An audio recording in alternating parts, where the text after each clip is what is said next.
It's time for another Bible-thumping wingnut Google Hangouting podcast with Matt Slick from carm.org. And now, here's your host, Tim, the Bible-thumping wingnut. And welcome everybody to another episode of the Bible Thumping Wingnut podcast, the Bible Thumping Wingnut show, part of the Bible Thumping Wingnut network. Today is August 21st, and it's an exciting evening because Matt Slick is here.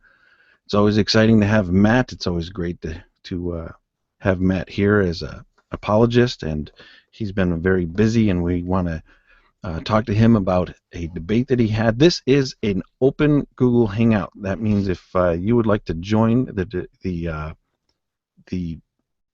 Hangout, you can.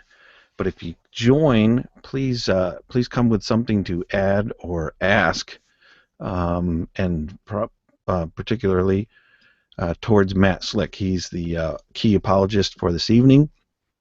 And just want to say that up front, that the link to join is in the description of this video, and it's open to anybody who wants to join. So if that's you, feel free. In terms of introduction, the Bible Thumping Wingnut podcast is a ministry of striving for eternity, and we love your feedback. Go to or respond to us at BibleThumpingWingnut@gmail.com. And if you want to know more about Bible Thumping Wingnut, go to BibleThumpingWingnut.com. Support Matt Slick. Go to carm.org and help. And also more from Striving for Eternity, you can go to strivingforeternity.org. So that's what we've got. Short introduction today. Matt Slick has been a busy guy, to say the least. You've got all kinds of stuff coming up, and you've been doing a whole bunch of stuff. So, yeah, you welcome. got that right. Where were you? Where were you most recent? Your most recent debate? Well, I was in Montana yesterday, and did a debate yesterday with Jesse Morrell, and 2 days before that, I was in California, kind of a vacation speaking thing. And then in about a week and a half, I got to go back to California. And then a few days after that, I got to go to Washington. Then about 2 or 3 weeks after that, I got to go to Texas for debates and stuff. So I've been busy. But yeah, what's that? Who controls your schedule? Bob Chaos, I think his name is. That's who controls my schedule. It's pretty chaotic sometimes. No, I just kind of arrange things. September's been a really busy month. It's just one of those things where you kind of get things going, and then you don't realize how many things you got going until it's kind of, hey, wait a minute, how much am I supposed to be doing? Is one of those. So this is one of the busiest months I've ever had, which is fine. I don't know if you realize it, but I don't think your camera's on. I can't get it to work. I've tried to plug it in, unplug it again, change to a different thing, and I've tried to get it to work, and I can't get it to work. I mean, I think what I have to do is reboot my computer to get it to go, but that, I'd be out if I did that. And then what would we do? Oh, you'd probably rejoice, have a good time. Well, all right. So, you had a debate with Jesse Morrell. Yep. Did you learn anything new about his position?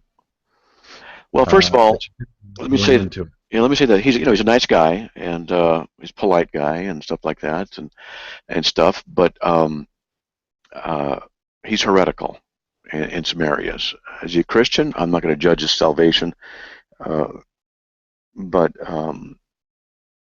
he's got some serious issues, I think, and I told him this, and I said it publicly at the debate. I said, I'm not trying to be offensive, but, because someone asked if I thought he was saved or something to that effect, and I said, look, the main issue here is, one, he denies that he needs the imputed righteousness of Christ.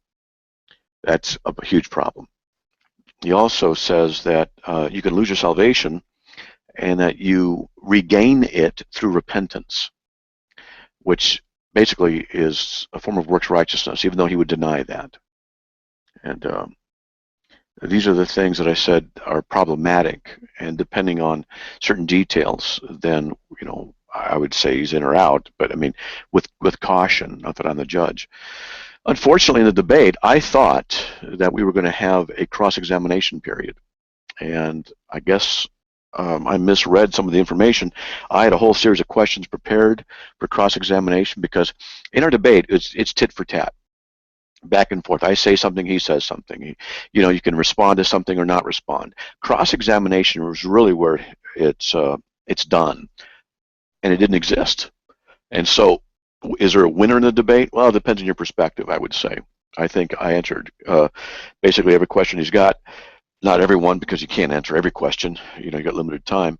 And there were certain things that, from my position, he could not respond to, and he didn't respond to very well. But the crowd, I will say, was very rude, very hostile. And I was talking to my wife about this on the way to church, and we were comparing the crowd to the other debates I've been in and the audiences that I've had.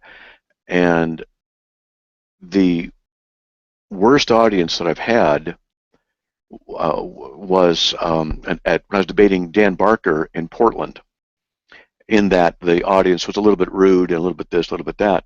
But I have to honestly say that these people in Kalispell, Montana, where I debated, were worse than the atheists.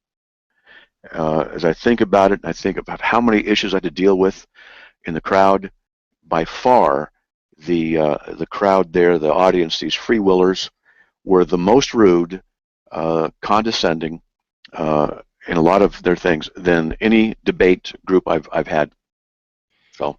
Well, the thing is, Matt, they're actually like that on the street as well, which is the problem. And I think you even brought that up. I mean, it is, one of the things they asked that question of you 3 times. They wanted you on the record for saying that you didn't think that Jesse or the people there could be saved if they believed these things, clearly, because they asked it 3 times. They even tried saying that I asked it, which is untrue. I'm not surprised at any cross-examination, because the only questions that seemed to be allowed were people that agreed with Jesse's position. It was something I pointed out in the chat. They said they were going to take questions online, but they refused every question except for people that agreed, that already supported Jesse's position. We had 10 questions never asked, but the 2 questions asked by the 2 guys that agreed with him, those got asked of you. And so I'm not surprised there wasn't a cross-examination. It seemed like it was a one-way thing. Well, next time, they want me to come back, and Jesse said he wants to debate the nature of the atonement with me. And if he wants to, I'm willing to do that again under the condition they got to pay my way. I had to pay my own way. And I didn't know that until after I'd agreed.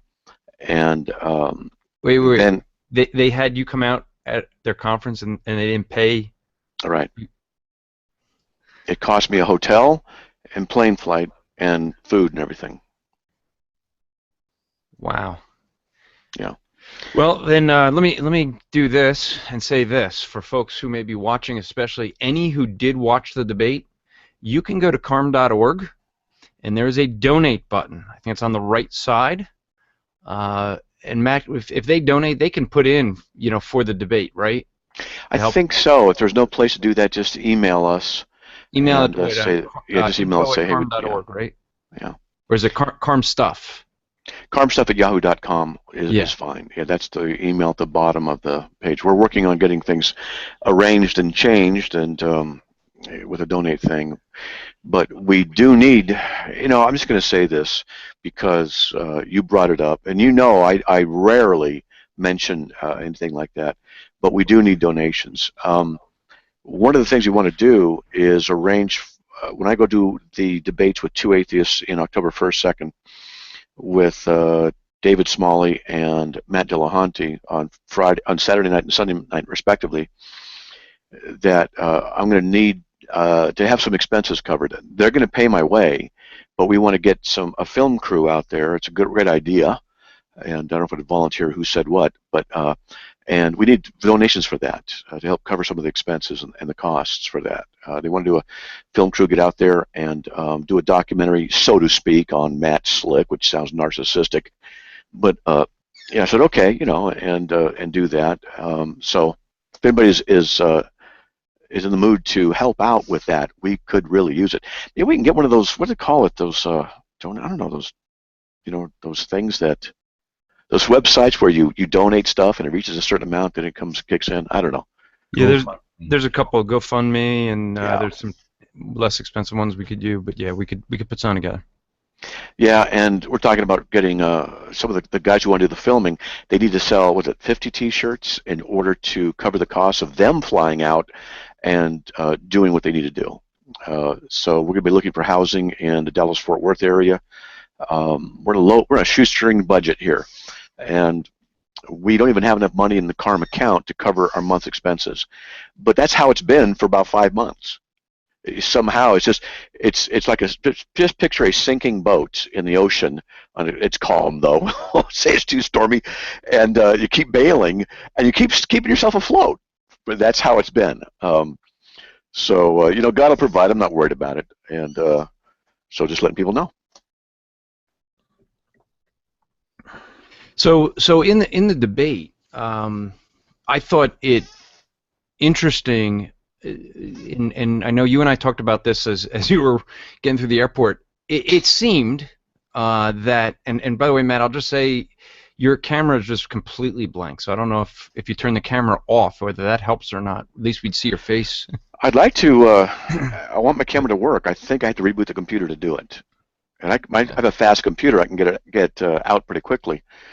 But I think that's what the problem is. Oh, okay. That'd be Why Tim's. don't you? It's all right. You can go ahead and do that.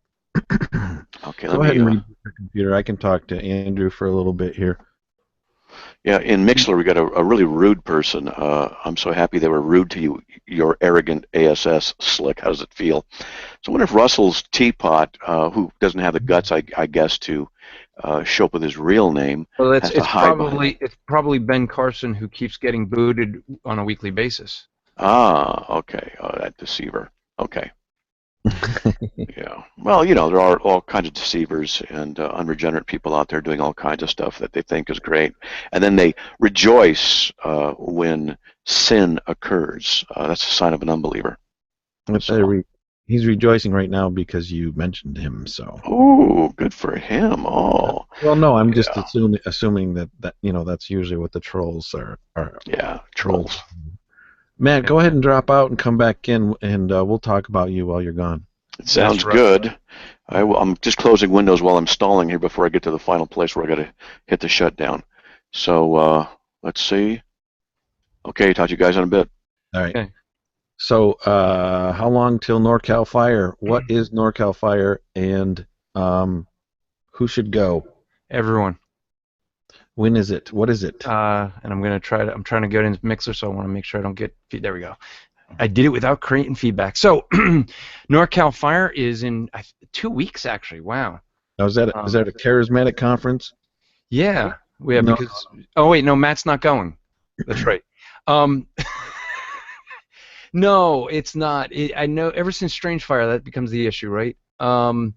But the NorCal Fire is using fire in the proper way. It's to fire up the Christians to warn the lost of a judgment fire to come, and that's the thing that we're trying to do, is encourage people to go out and evangelize. We're going to have a lot together. It's going to be, I think, the first time Bible Thumping Wingnut and J.D. Hall will be together. Yes. And so that'll be a lot of fun. It'll be enjoyable, and. So J.D. Hall is speaking. Carl Kirby Sr. and Jr. will be speaking. You'll be speaking. There's a debate on Friday. Yes. And there is no cost, but people can donate. But right now, if you live within any reasonable distance to get there, please. I mean, you don't want to miss this. This is a great opportunity to not only hear great preaching and teaching, but do some evangelism, and don't think that, hey, you're going to be called to do some open air preaching that you're not comfortable with. No one is asked or made to do anything that you're not comfortable with, but you can just watch and you can pray and you can talk to folks. That's fine. And not only that, this the whole fellowship of being at a conference like that, rubbing shoulders with other brothers and sisters who believe like you do, and just encourage one another, talk about the messages, and you get to speak to the speakers. There's no the speakers don't go and hide in a room when they're not speaking. They interact with you. So it's really a great opportunity to fellowship, to learn, and to be encouraged and exhorted, and to do the same to others. So Yeah. strivingforeternity.org. Well, just go to norcalfire.org, and that works. If you give me controls, I can add Matt back in, or just add Matt, or do both. Yeah, and the thing about the NorCal Fire is, you mentioned him, speakers. You get to talk directly with these guys. A lot of the speakers are going to be new to folks, but we bring people in that are top-notch guys, because even though you may not have heard of them, I know that I think Carl Kirby, both senior and junior, are new to you, but actually not to you, because you heard Carl Jr. in Ohio, and I think you had a reaction. Many did, as I've always told people, when he gets done speaking, people just have their jaw drop, and like trying to figure out like this stuff with the video games they never knew existed. So, but let's get back. Matt's back. Let's get to talking about this debate. So, I'd like to just talk a little bit about I didn't watch a lot of the debate. I watched a little bit, but Matt, the part that I did see, somebody's got feedback. Part that I did see was about Jesse rejecting, just like Arthur, the angry Arminian anti-Calvinist, rejecting the righteousness of Christ. How is that they can say? I just, sometimes people are so off, you just shake your head. There's like a clear verse saying that we receive the righteousness of Christ. Is there not? Or we need it? Or it's transferred? Philippians 3:9. We have a righteousness that's not our own, a righteousness that comes from God. I'll put it in. And then people sit there and say, no, I reject that whole system of the atonement. Right. And the need. I don't get it. That's like the most wonderful, amazing thing about Christianity. And these guys are like, no, I don't need that. Like, well, what? Let's because this gets into some other things we've seen going on, and I know that Matt, you may not know kind of all the history with Jesse and all, but these are guys that I think really had a heart for evangelism, as we've seen before, and they get into an issue. In Jesse's case, he started learning something about Calvinism. Started to hear it, didn't like it. Now, Matt, you and I both go to churches where our pastors don't agree with us soteriologically on the doctrine of salvation, right? You go to a Calvary chapel. Your pastor's not a Calvinist, right? Right. You get along fine with them, don't you? Yep. Yeah, and I get along fine with mine, and so it's not an issue where it has to divide people. But I think what happened is that he started seeing these things, and it became this issue where it was like, that just can't be. Like, he's got to defeat Calvinism, kind of like angry Arthur's attitude. But I think what ends up happening is he's gone one after another in doctrines because of his hatred for Calvinism. As he said, he's gone totally into open theism. And, yeah, he's an open theist. And so that may be a new term for folks. So first off, could you define some terms that came up in the debate? There was the term Pelagianist thrown around, but then we talked open theist. You understood the meaning, he understood the meaning, but I don't know if everyone that watches it may not understand the meaning. Yeah, Pelagianism is a heresy dealing with human nature, and the Bible tells us that when Adam fell, we fell in him, we inherited a sinful nature from him. And so Morrell would deny certain aspects of that. And I didn't get to question him on that, so I'm not going to try and speak for him because I don't want to misrepresent him. But the implication is he denies original sin. In fact, I put a quote, or I put a link in there, Jesse Morrell quotes. I just put it up tonight. I rushed to get it up tonight because I wanted to make sure that people could follow along with some of the quotes. And he was polite enough, I will say, to send me a copy of his books, The Natural Ability of Man. And original sin, I got to go out and find some more quotes on that and put that in there. And so I went through and read a lot of it, or went through and did searches on words, read context and things like that. Well, he denies original sin, but nevertheless. So Pelagianism says that the fall of Adam did not affect the free will and the nature of man very much at all, if at all. And that when a person is born, he's born with a sinless nature, and then he sins because he makes a bad choice. Then he becomes fallen. That's Pelagianism. And open theism is a teaching that God does not know everything, that he is learning. He potentially could get things wrong because he doesn't know the future exhaustively. And so the reason that's the case is a lot of people who hold a free will see the philosophical, logical problem of God knowing every event that's ever going to occur, because if you are truly free and he knows what you're going to freely choose, and how are you free to really freely choose if he knows it? This is one of the arguments, and there's problems with that logic, but that's one of the things that leads to the idea, well, God doesn't know everything. And I had a woman tell me that yesterday. I was, after the session ended and we're talking, I dropped right down in front of the stage, and bang, they were there asking me questions within 10 seconds. And okay, hold on. Were they asking you questions, or were they furthering the Inquisition? Oh, some of them were absolutely furthering the Inquisition, absolutely. And anyone that doesn't understand why I say that, if you watch that debate and you watch the Q&A, Matt actually had to ask that question. He asked the one person, "Do you have a question here?" And they were supposed to only go 15 seconds, and Matt says, "Is this an Inquisition?" Yeah, I did. This is an Inquisition? Because when they were coming up to ask me questions, one guy, his tone was mocking, his facial expressions were very condemning, and I had to call him on it. Are you judging me here, or whatever it was I said? Your mocking tone. He actually stepped back, attitudinally, and stuff. But they were hostile to me. They were rude while I'm debating. And while I was debating, while the debate was going on, let's just say that what they would do is whenever Jesse would say something they liked, they would say, "Amen, amen." They'd clap. When I said stuff that was never, an amen. A couple of guys were nodding because there were a couple of Calvinists, I think, in the crowd. And then even when I'm being asked questions, there were certain people, a couple of these women in particular, who would pipe up and argue with me. Well, I'm answering this guy's question, and they're arguing with me. I mean, they were rude. They were worse than the atheists that I've encountered in debate. But it's justified, Matt, because Andrew, you could correct me, but these people believe that Calvinism is the doctrine of demons, and we may be possessed.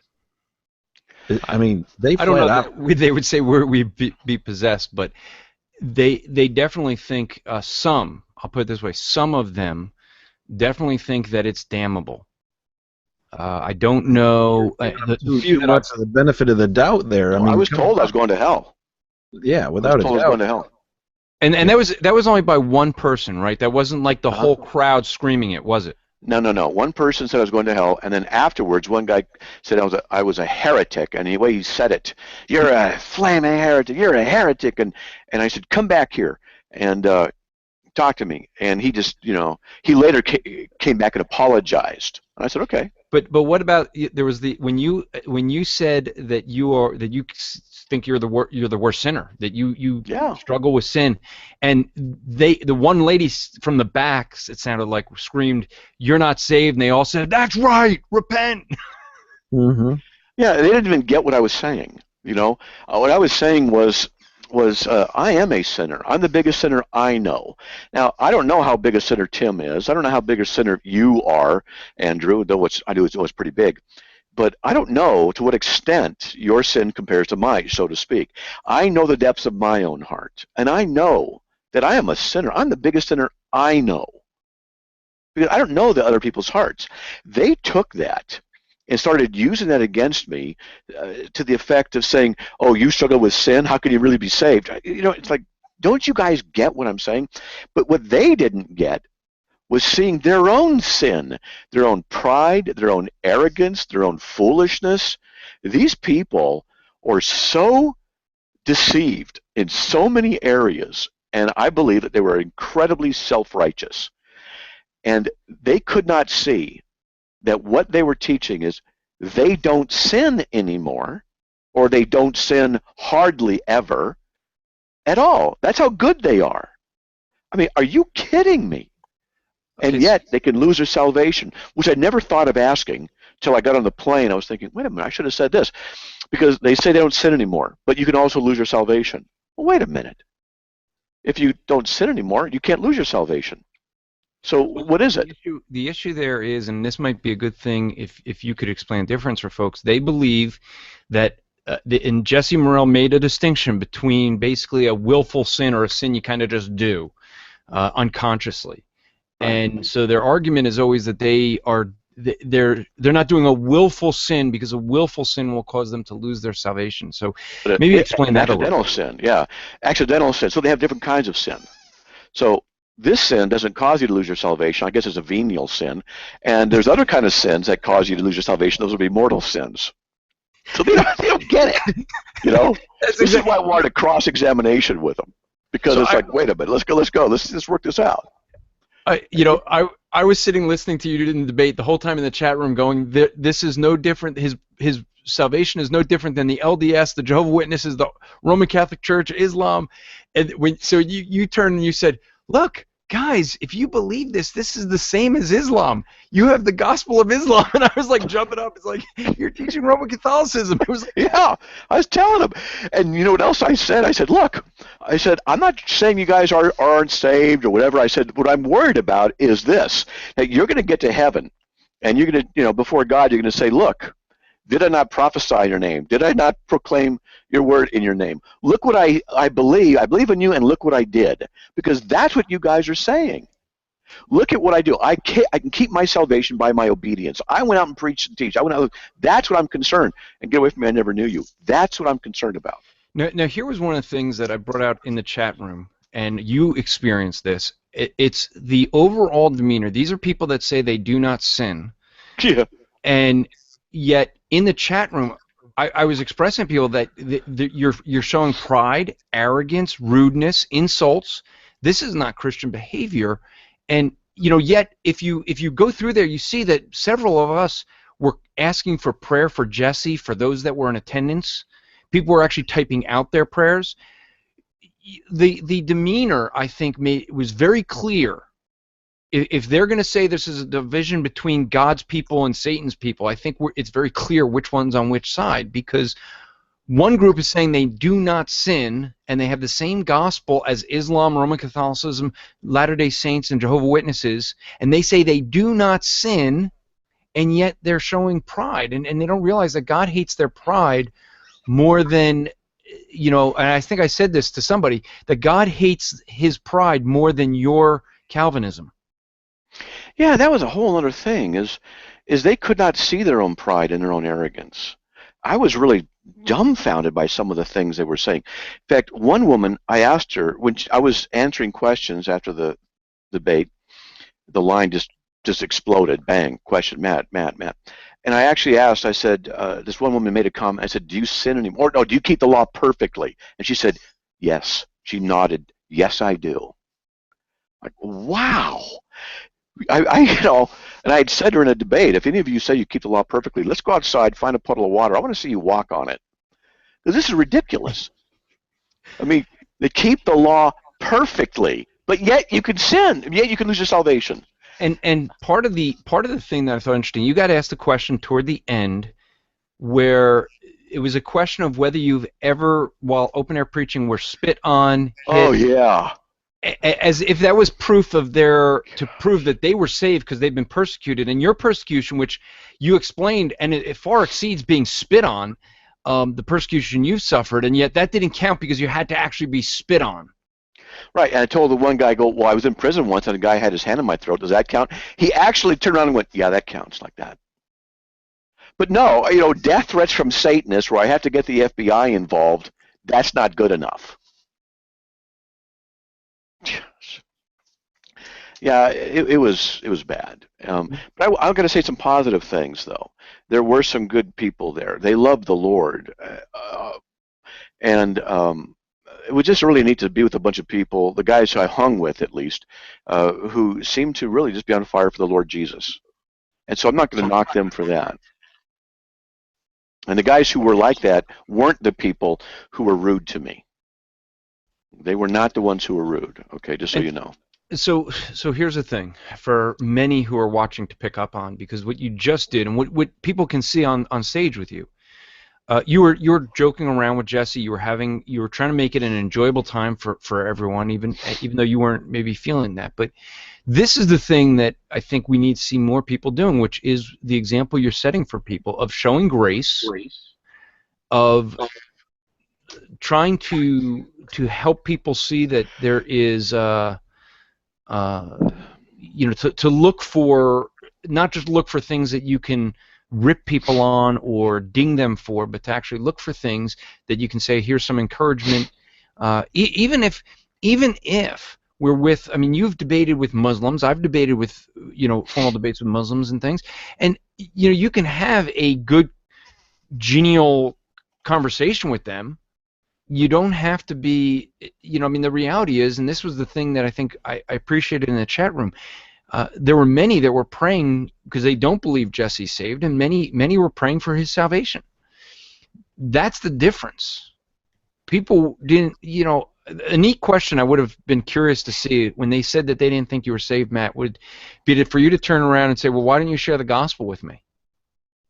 Well, I guess when they're saying repent, they're exhorting him to turn from his false teaching. I have a question that was voiced, Matt and Andrew. Here's our friend Joe Lanza. He said, I have mixed feelings about arguing or debating about free will with people who deny total depravity, preach works righteousness, sinless perfectionism, and as a result have a false gospel. Jesse Morrell and Reuben Israel are enemies of Christ. Not saying that Matt is wrong for debating this. I would just rather hold their feet to the fire on essential issues. Well, actually, let me defend Reuben Israel a little bit. I didn't get to hear everything he had to say, but he and I hung around a little bit. We talked, and I said to him, I was collecting information about people, discussing things, and I said, Jesse, I said, Reuben, I said, these people here, and I don't mean to be insulting or rude, they are really lacking in theological understanding. They really need it. He said, yes, they are. And I said, I'd be willing to come back and teach biblical theology to them. I'd bring some manuals and teach. Of course, they don't want to receive it from me. But he said, we'd love to have you do that. So that's what he said. Now, I don't know what else he said, but he did say that to me. Reuben Israel said to you that he would be happy to have you come back and teach? Teach theology, yes. Yep. Well, that's what he said to me yesterday. I think it was, yesterday or yesterday. Yeah. I think debate.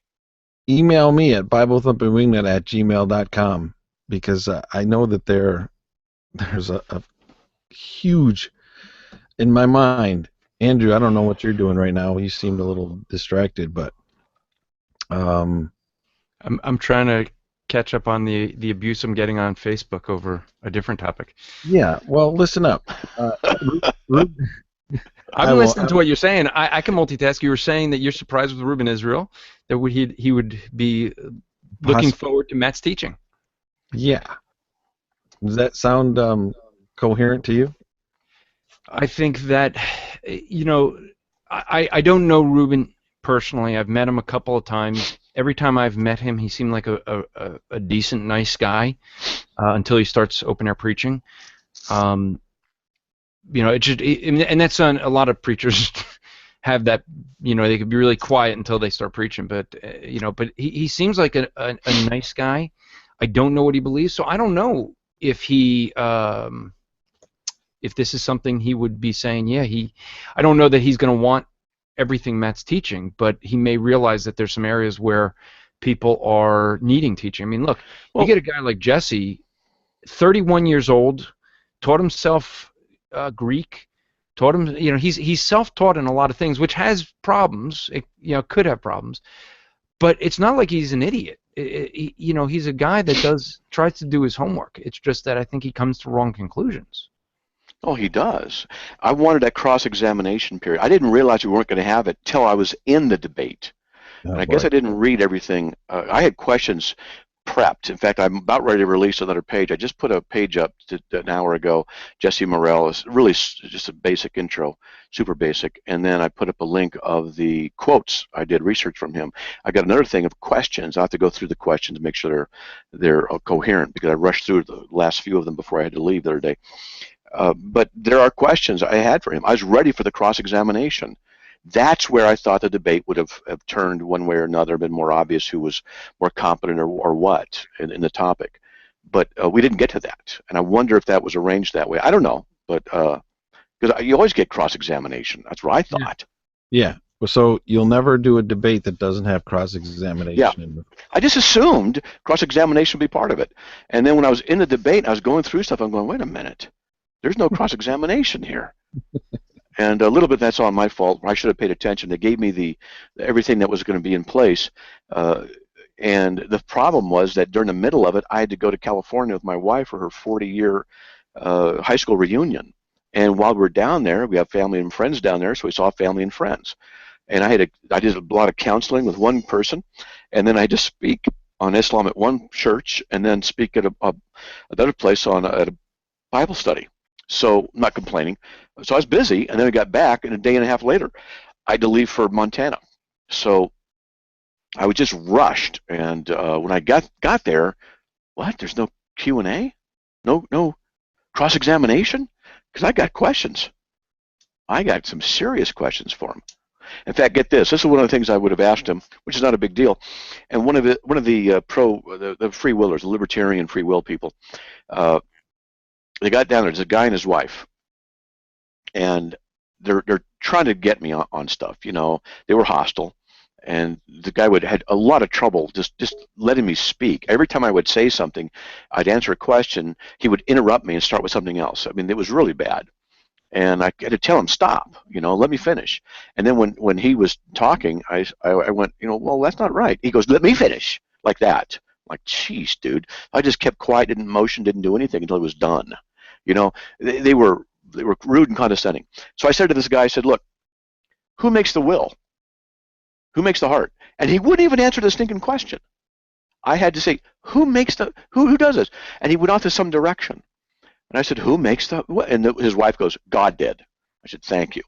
So God makes the will. God makes the heart, all this stuff. And I said, so who puts him in that body, in that place, in that time, with that culture, in that place? And God. And he's looking at me, and I said, does God know the outcome of everything he's arranged? At that point, you could see the wheels were turning in his head, but he had nowhere to go. He did not know what to do with that, because what I had been asking him was this. I said, why does one person believe another one does not? And he said, because that's their choice. Why does one person's choice lead to belief, another one does not? Because that's what they do. I said, why does what they do with one person work, another one does not?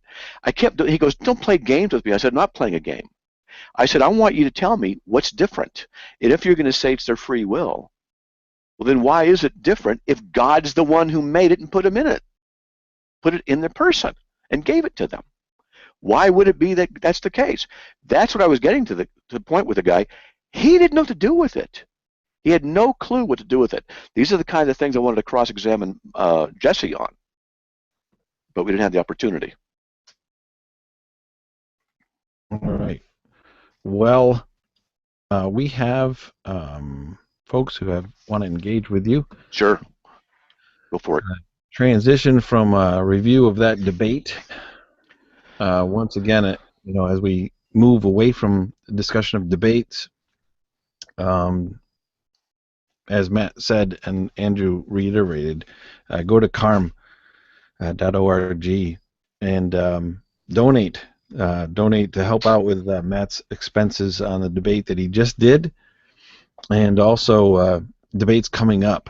And actually, there's going to be a T-shirt themed for the Dallas debates. It's going to be a Carm T-shirt sponsored by Wrath and Grace, and that is going to help pay for the documentary, the video about Matt Slick. I think you're tired. I can't say elementary. You just did. Say documentary. All right. So, yeah, if you can, support Matt Slick. Very worthy of your financial support. Let's go to VC Magnus. I think you've been on before. It's been a while. I'll turn you up and turn your microphone on. Hello, can you hear me? Yeah, so we can hear you really loud, so I'm going to turn you down a little bit and make you even out with the rest of us. There you go. Yeah. Welcome. How you been? I've been okay. How about yourselves? It's been a while since I've been on your show. We've been good. What's your question? Well, I have two questions. One is, as far as the whole Christians not agreeing with your Calvinistic views and, calling you out for it, like, do you think there's a specific reason why they just get, like, so hostile with you on that particular issue? Yeah, there is. Let me oversimplify and say that there are two positions in this context that we can work from. God is sovereign or man is sovereign. We Calvinists would say God is sovereign. They would say that man is sovereign in his free will, and that man's free will is self-generating, self-capable, self-able to do good and pick God. And so they have a man-centered definition of free will. I brought this out in the debate, and I called Mr. Morrell on the carpet on this. I said that his definition excludes God himself, because what he says is that in order to have free will, you have to have the ability of counter choice and be able to disobey the gospel, be able to disobey the law of God. Well, that's a purely man-centered definition of free will. Well, God can't disobey his own law. And so that would exclude God. By his definition, free will means that God doesn't have free will, or his definition means. So he excluded God. So his definition is man-centered, not God-centered. And when you start from a position and you hit a direction based on that logically, then your conclusions are based largely on your premises to begin with. In this case, anyway, and so the conclusions are suspect. So they are hostile, I believe, this is only my opinion, they're hostile to God's sovereignty because they are man-centered in their theology and don't see their own sin in this area. And so they do not like the idea that God is sovereign. They want him to be different than what he really is.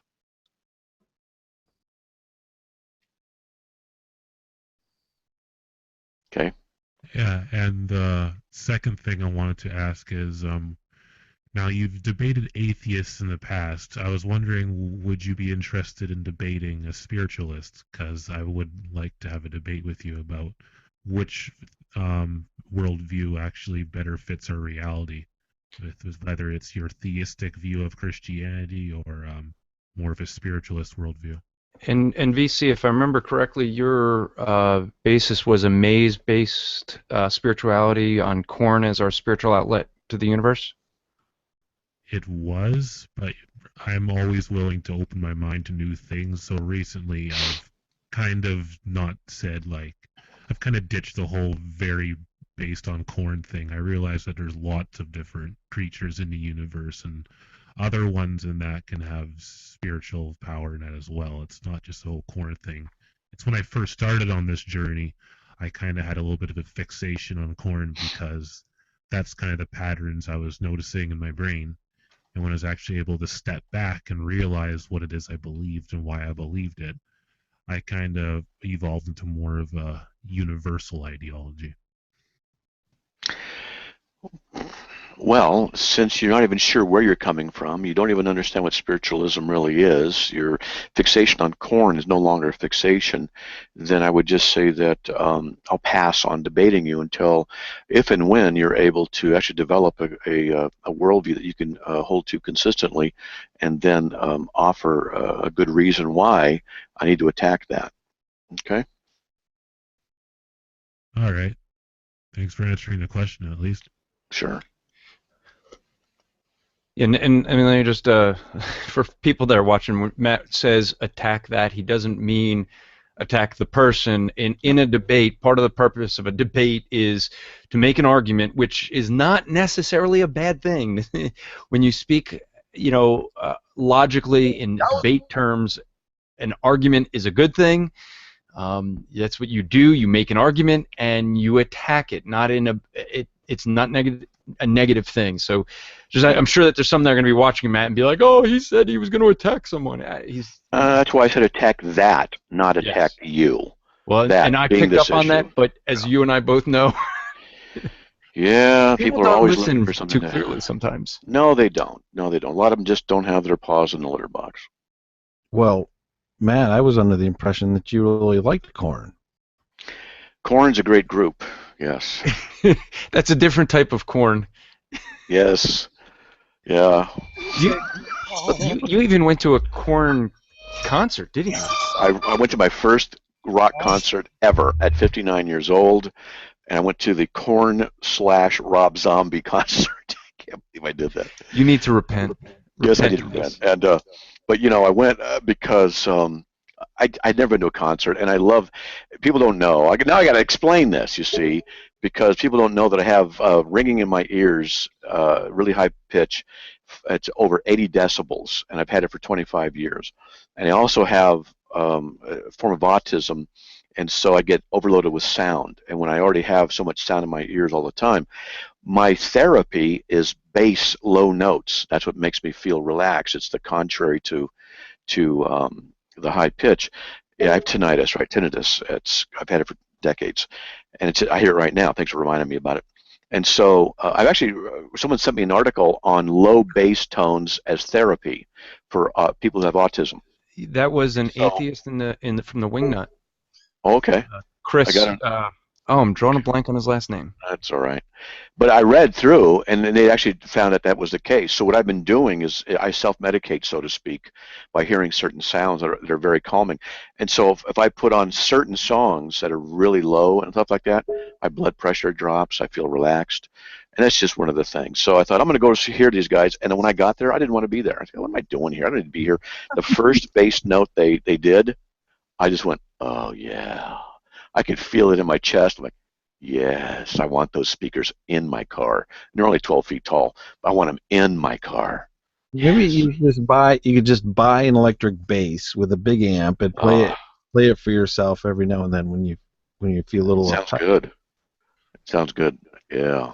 If you are in the Google Hangout and you would like to ask a question, please indicate that in the chat. Otherwise, I'll be adding people to the chat who aren't prepared with a question, and I'll look like I don't know what I'm doing.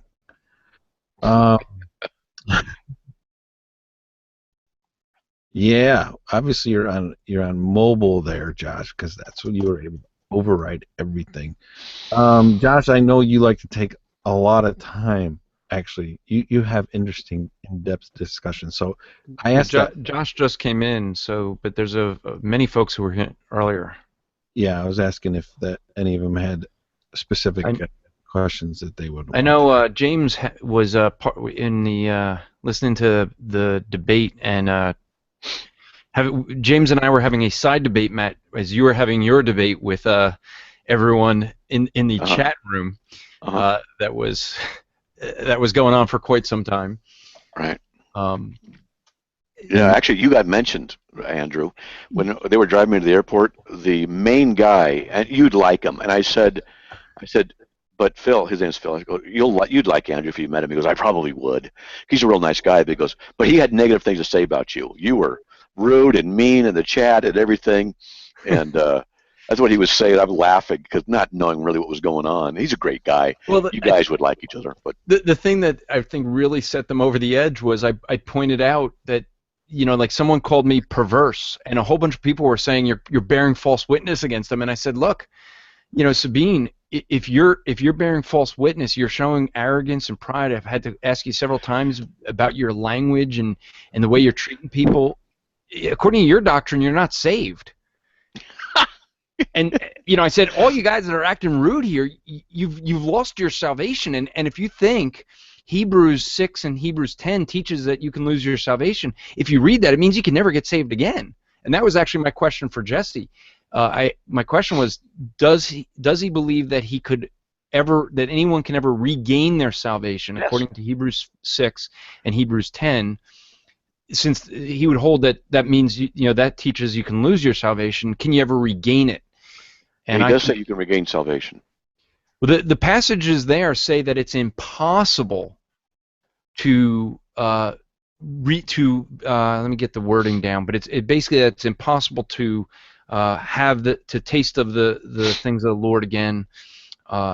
So right. Well, what he says in his book on page 369 is, a sinner gains salvation through conversion, a believer retains salvation through perseverance, and a backslider regains salvation through repentance. Yeah, but then he's got to deal with those passages that say it's impossible, and that's why I wanted him to ask that, but they wouldn't ask him that. Yeah, that's one of the things I would cross-examine him on. I wanted 10 minutes cross-examination each. But at any rate, yeah. All right. Andrew Rappaport, what was your debate with John Watkins during the debate that Matt Slick was having? With John Watkins? Or was you James? What was you mean with James? Yeah. What were you debating with him about? So, well, basically, we were addressing some of the things Matt was saying, trying to address what the gospel message is. Oh, you weren't debating each other. No. It was the two of us kind of versus. It was the two of us, and there was a couple of guys here from New York. I think there were some others that were coming in and out. So, but James and I were there like the whole time, and kind of overrunning the comments. I thought that you were debating him. No. So I was going to add him so he could debate you now. No, well, there was a guy that we've had on Bible Thumping Wingnut named Justin that sounded very much, had a lot of the same theology as these guys. He was a Seventh-day Adventist that Matt had talked to a long time ago, where was an interesting hangout, if anyone remembers that, because Justin kind of Matt was just naming the heresies, the different historical heresies that guy was walking into one after another, trying to answer things. So, okay, so since nobody has stepped forward saying that they have a question, except for Josh, I will add Josh to the conversation as soon as I can get over here. The realistic nihilist, probably the most frequent non-believer to the Bible Thumping Wingnut podcast. He was on one of the very first Bible Thumping Wingnut podcasts, debating Site 10 Brugengate. Josh, hi. Good. How are you today? Yep, you're coming in. You might notice me adjusting your volume a little bit. That's just to make it equal to us, not to make you more quiet than us.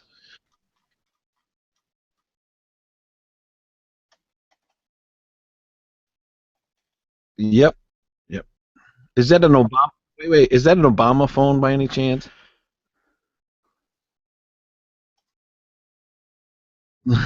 It's a subsidized government phone. Okay? It's not an Obama phone. Okay.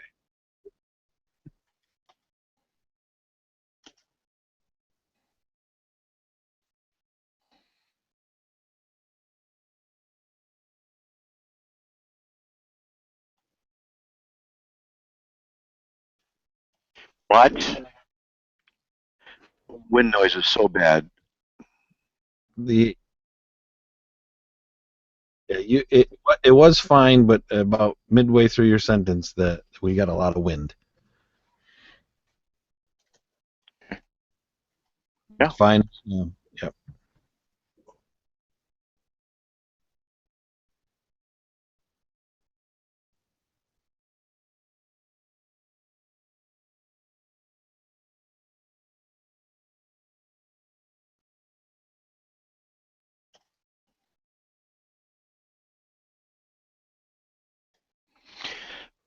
In a sense, yeah, it's just a reflection of his character. You know, God's mind is perfect, never makes mistakes. He's not self-contradictory. He's not self-refuting.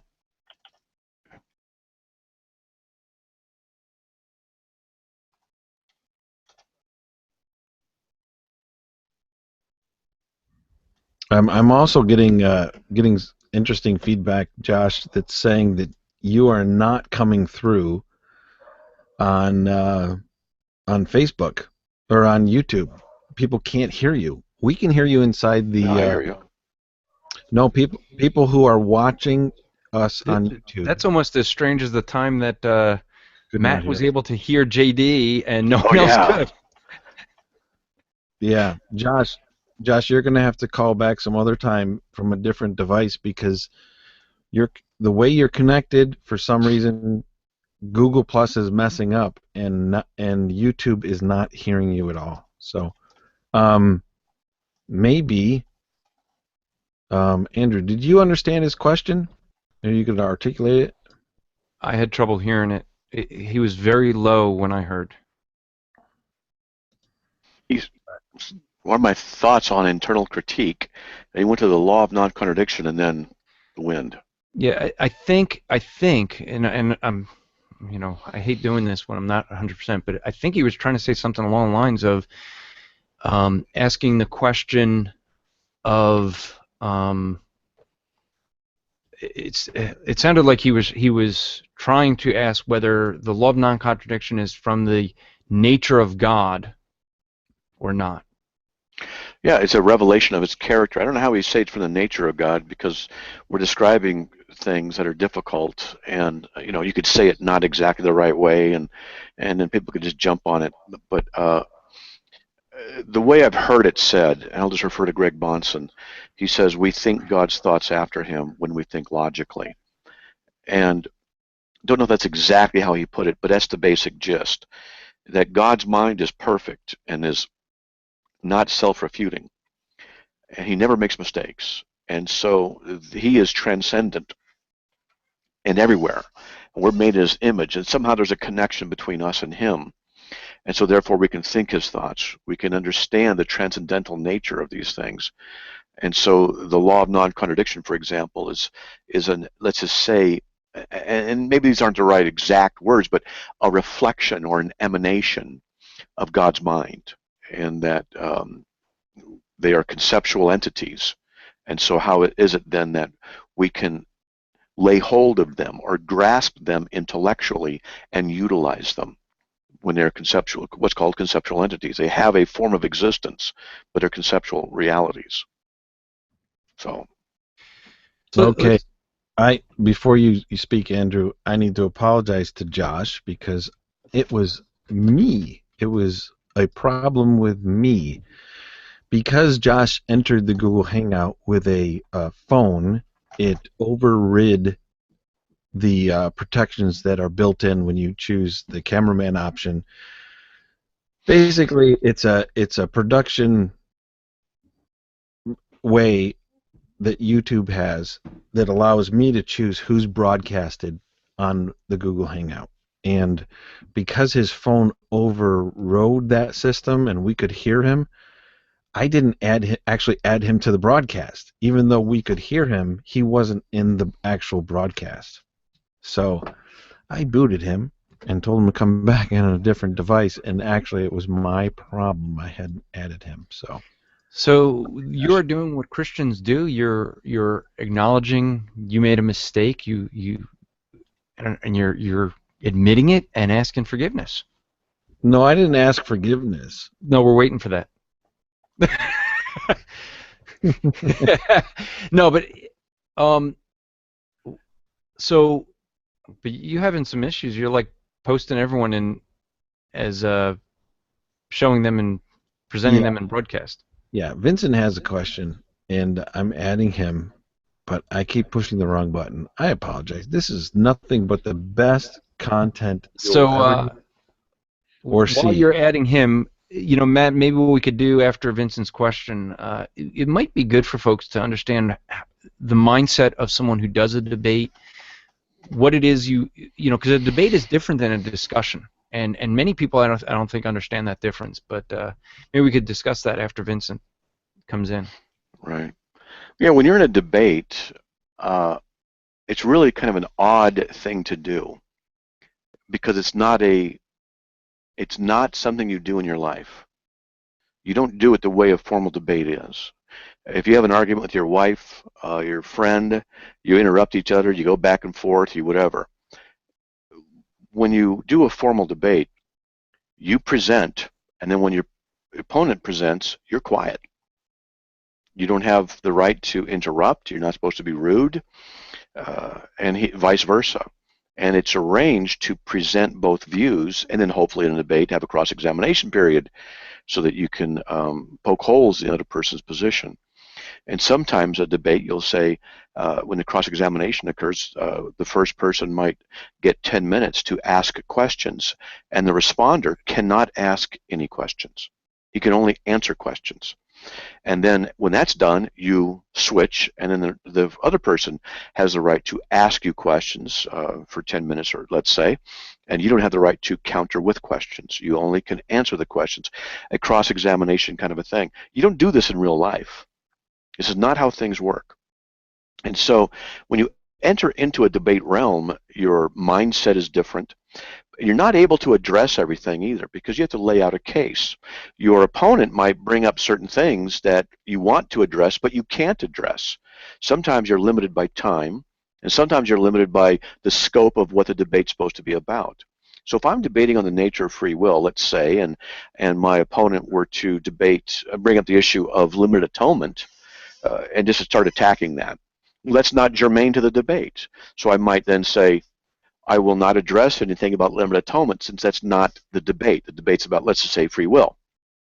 And so then unfortunately what can happen is the audience might say, see, Matt couldn't answer the questions about limited atonement. See, he's wrong. And they don't understand that when you are up there, you're supposed to stick to what you've agreed to stick to and stay on topic. It's not a free-for-all. So a lot of people just don't get what's going on during a debate. They don't understand the restrictions that are there. You have to do your best in limited amounts of time under direction to address stuff. And I've been gracious to my opponents. I can list out certain arguments, and they don't have time to respond to everything. And I certainly understand that. And if they're not able to, just because of time constraints, not able to respond to everything, well, they're not able to respond to everything. However, if in a debate, when, let's say, I were to bring up the same thing 3 times and point, counterpoint, and they ignore it each time, then you could say, I brought this up 3 times, and you've had opportunities, but you keep rejecting it. That's valid in a debate. So a debate is interesting. Believe it or not, I actually try and be polite and generous during a debate. I try and help the other person out a little bit because I'm not out for blood. Even when I debated Dan Barker in Portland, before the debate, we met in a room, and he just looked tired. I said, "Are you okay?" He said, "Yeah." He said, "I'm really tired." I said, "Well, can I get you anything? Can I get you some water? Can I, you need anything?" And he appreciated it, and I was just polite to him. And even on the stage when we're debating, I was polite to him. And if I'm going to say something strong to somebody, like I did with Jesse Morrell yesterday, I might say, I don't mean to be offensive, but I need to say this. You're trying to get your point across, but you're not trying to be offensive because you're not trying to, but sometimes it can come across that way. And so the audience might say, oh, he said he didn't want to be offensive, then he offended him. They don't get what it is to be in that situation and present yourself well answer questions best you can, do it in a limited time frame, stick to the topic of the debate, answer challenges that come to you, and do all of this in a very examined, microscopic kind of a situation where you've got to do it. And if you don't respond to one thing properly, then they get all over you for it. If you say one thing wrong, they get, the opponents get all over you for it. And so I try to be more gracious. If my opponent misspeaks on something, I'll even say, I think you probably misspoke when you said, and whatever. And if they say, no, you're right, I did misspeak, it's not what I meant. That happens in debates. I say, okay, no problem. And what's the correct thing you want to say? And they'll say, okay, then we'll work with that. But a lot of times they won't do that. Even the audience a lot of times is very rude, very condescending, and will just jump all over you for something that you can just misspeak. They're not even gracious at all. And so debates are really weird when you're in them. I like doing them. I have no problem with them. But it's just a different thing, and it's just not a normal thing people go through. Okay? Andrew Rappaport, don't ask a question and then go start debating on Facebook. This is a live Google Hangout, and you just asked a question. And I heard the answer. Did Matt Slick answer your question to your liking? Yeah, no, I think it's that's the thing that people don't understand. They don't. What you do in a Google Hangout is not what you do in a timed debate. And sometimes people, Matt Slick, James White, others get criticized for what they say and don't say in a debate. And in a debate, you're limited on what to a topic, to what you can say, to time. And there's a lot that goes through a person's mind. And maybe if people were to get this documentary on Matt's debate with Matt Dillahunty, they'll get to see some of the things that Matt goes through in prep and things like that. So I'm looking forward to that. Maybe. Hey, Vincent, my friend from Biloxi, Mississippi. Actually, I met Vincent. Hey. 8 days ago, I was at Vincent's church, was I not? Yes, sir. We need photographic evidence. Got it. It's on the Bible Thumping Wingnut Facebook page. When you go to Vincent's church, folks, I just want to let everybody know here's a little heads up. You need to read. You need to have the bulletin in one hand. All right. Put the bulletin, the order of service, and get ready for what's next, because they move fast. They read Old Testament scripture, they read New Testament scripture, they sing about 5 hymns, and they've got prayers and all kinds of things, and they even read the Apostles' Creed, and you have to be ready for what's next, or by the time you find your place in the hymn book, they're halfway done with the hymn. That was my experience. It was good though. And you got little kids screaming at you too the whole time, huh? Yeah, just like at home right now for you. Oh yeah, yeah. So my question, real fast, is I was reading through Revelations 14 where he's talking about those who take the image of the beast, and the next verse in 10 says he will also drink the wine of God's wrath, poured full strength into the cup of his anger. Would this be somewhat of a good verse to kind of prove limited atonement, because doesn't this show that the cup of wrath that Jesus took wasn't for everyone, that there was still a cup of wrath to those what does it mean to drink the cup of wrath in Jesus' context, though? Take upon the wrath that was due to the sinners? Yeah, now, so the universal atonement people will say, erringly, that Jesus paid for sins, but yet you're still held accountable for them.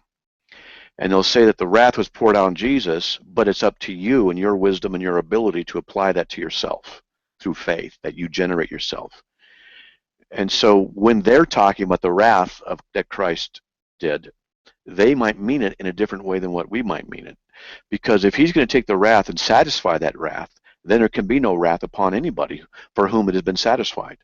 We believe in the absolute necessity of the atoning work and the sufficiency and the power of it. Where they would restrict or limit the power, we limit the scope. We elevate the scope, or excuse me, the power so much that it has to be reduced in its scope. And they elevate the scope so much that it has to be reduced in the power. So when we come with that, both those perspectives to this text, we have to define what it means in each of their perspectives. From our perspective, the wrath of God, well, of course, has been appeased in Christ. That's what propitiation is, a sacrifice that removes the wrath. Ephesians 2:2. It doesn't make it possible. It's removed, and it's removed for the whole world. That means all the nations, all the people in all those nations who are the elect, not just the Jewish people. And so, but the Arminian or the Pelagian, semi-Pelagian, might say no, that the wrath is not completely satisfied. It's up to you to apply it to yourself, and they get into some ambiguous things. So I'm not exactly sure how to apply that from that perspective. That makes sense. Gotcha. I just wanted to run it by. I appreciate it. It's a good question, though. All right, next question.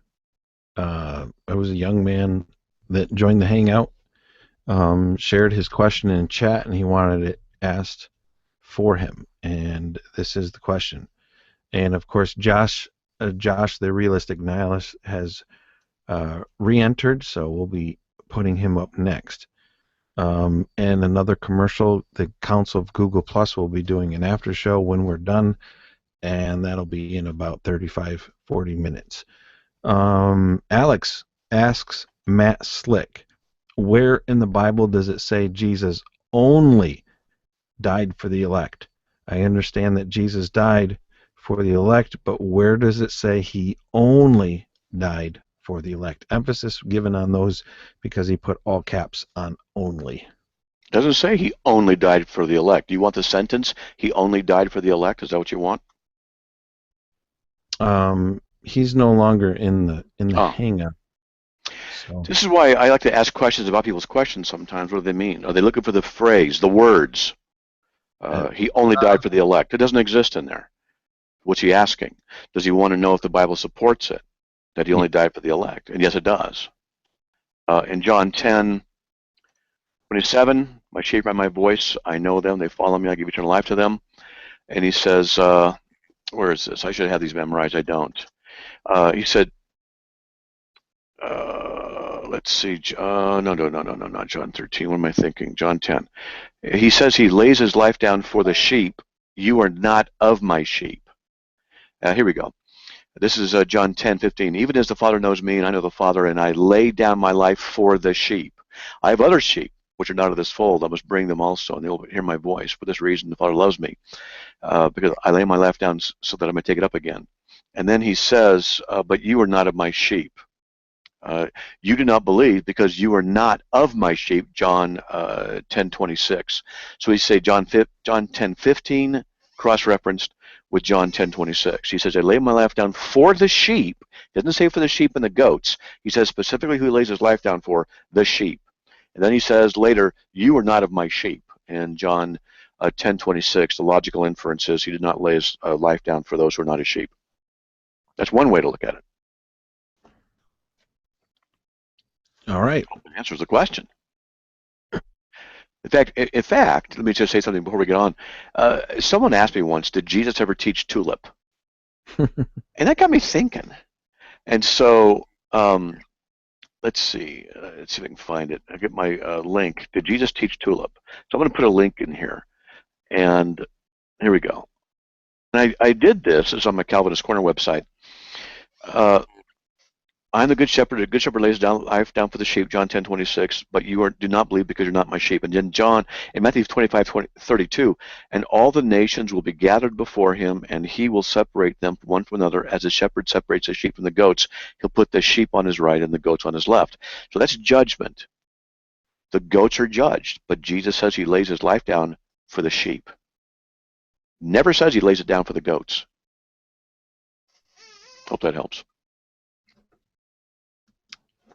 Good stuff. Before we go to Josh, John Brady, the voice of Bible Thumping Wingnut. John, how are you doing? I'm doing wonderful. I don't know if you can hear me. I'm trying to get all my settings straightened out here. No, you sound horrible. You do not sound like the voice of Bible Thumping Wingnut. No, but he does look like the one-eyed bandit. Yes. Let me pull my arm. Oh, that's the one-arm bandit. Sorry. Oh, wrong one. One-eyed. Yeah, Yes. the audio sounds horrible. Sorry. Sorry. Yeah, we love John. John's been in transition for a while, and he's going to be helping out Bible Thumping Wingnut with some more intros and transitions in the future. And really look forward to that. So let's go to Josh. I don't know where I'm getting feedback from, but let's go to Josh. Look, we even get Josh on video. How's the guitar playing going? It's okay. I uploaded a solo to my other channel a couple months ago. If you want to check that out. Just adjusting your volume to be equal with ours, I think. Good deal. Josh, if you don't know, folks, is a very, very skilled guitar player. Matt, so I looked on the carm.org website. I didn't see an entry on dialetheism. Have you ever heard of that? No. Could you spell it in the chat text? What the heck is that? I like the sound of the word, though. Dialetheism. Dialetheism. Matt likes any really big words. That's right. I'm just telling you. It doesn't actually have to do with theism, despite its namesake. Dialetheism. That is awesome word. The view that some statements can be both true and false simultaneously. Right. Wow, interesting. More precisely, it is a belief that there can be a true statement whose negation is also true. Such statements are called true contradictions, dialetheia, and non-dualisms. Okay, I have not heard of that. I'd have to study that, but go ahead. Oh, well, the reason I wanted to bring it up is just sort of a preemptive question. If you remember what I was talking about earlier, I was talking about your views in regards to something like the law of non-contradiction, right? Where you were talking about them being like a reflection of God's nature or something to that effect, reflection of God's mind. Is that correct? Laws reflect the nature and mind of God, yes.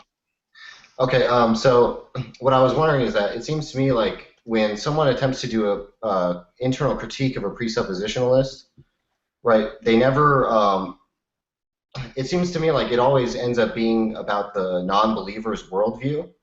And so I was wondering, like, it's unique to presuppositionalists as far as I can tell, because the point is that if you're committed to the belief in the law of non-contradiction, and you're committed to the belief in God or something, right, then when you get confronted with an apparent contradiction, right, I think the idea is that you have a dilemma, right?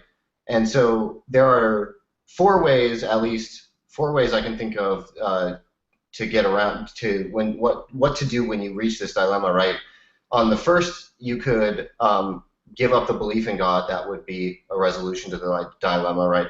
Another way would be to resolve the contradiction, right? Show that the apparent contradiction was not in fact a contradiction.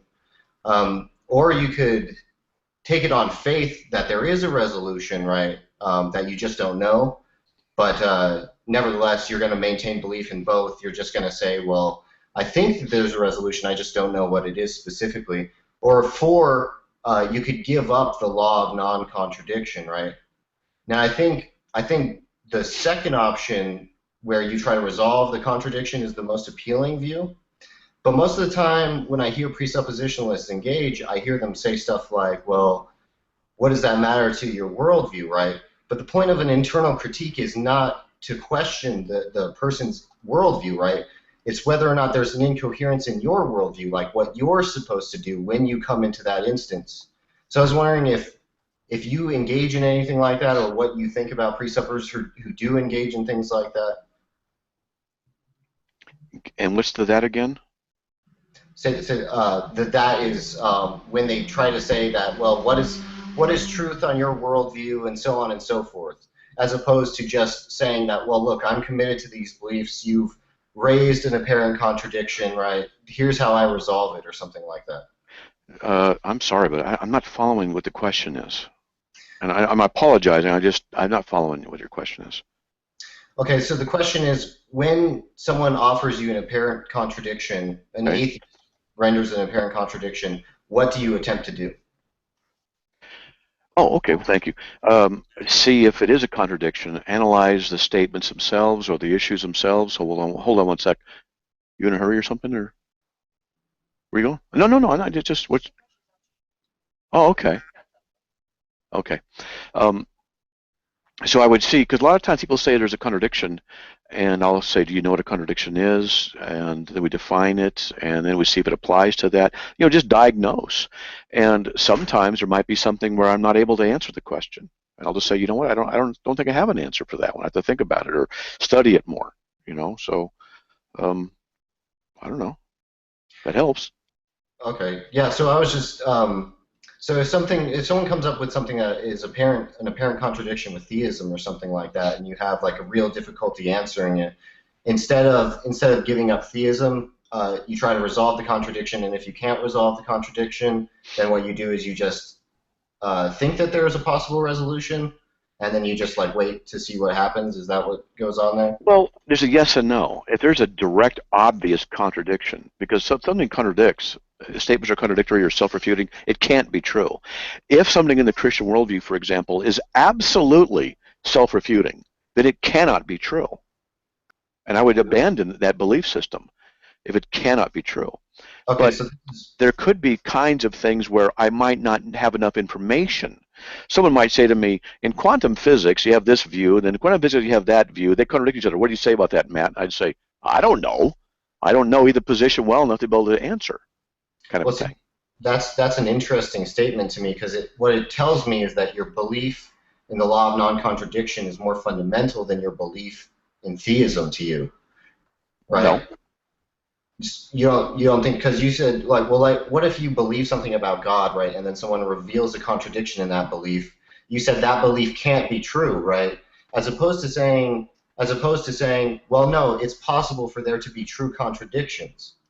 Do you see what I'm saying? No, yeah, but I would say that both are simultaneous because the law of non-contradiction is a transcendental abstraction, and abstractions require minds. I don't know if anybody can get around that.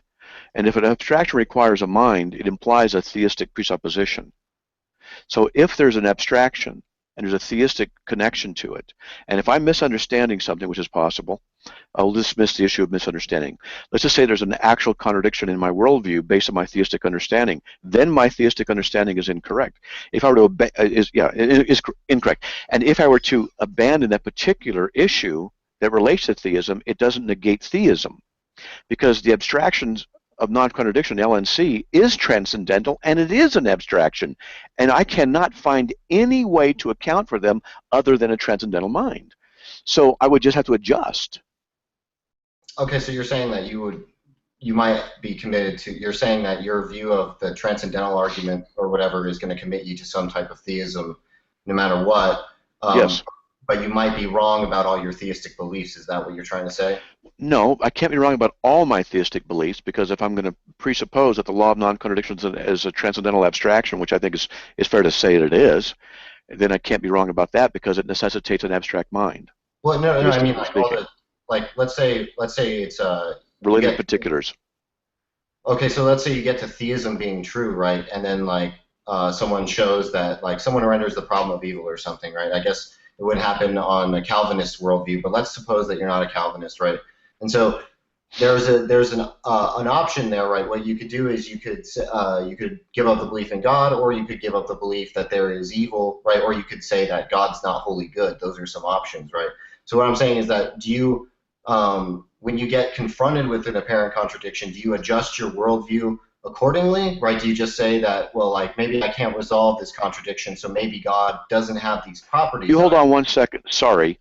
Yeah. You made me think of something about the debate yesterday that I have to write down, and I'm not trying to be rude, but I forgot something, and you just caused me to remember it. God could, I'm sorry, please, I apologize. God could be evil. Morel. Okay.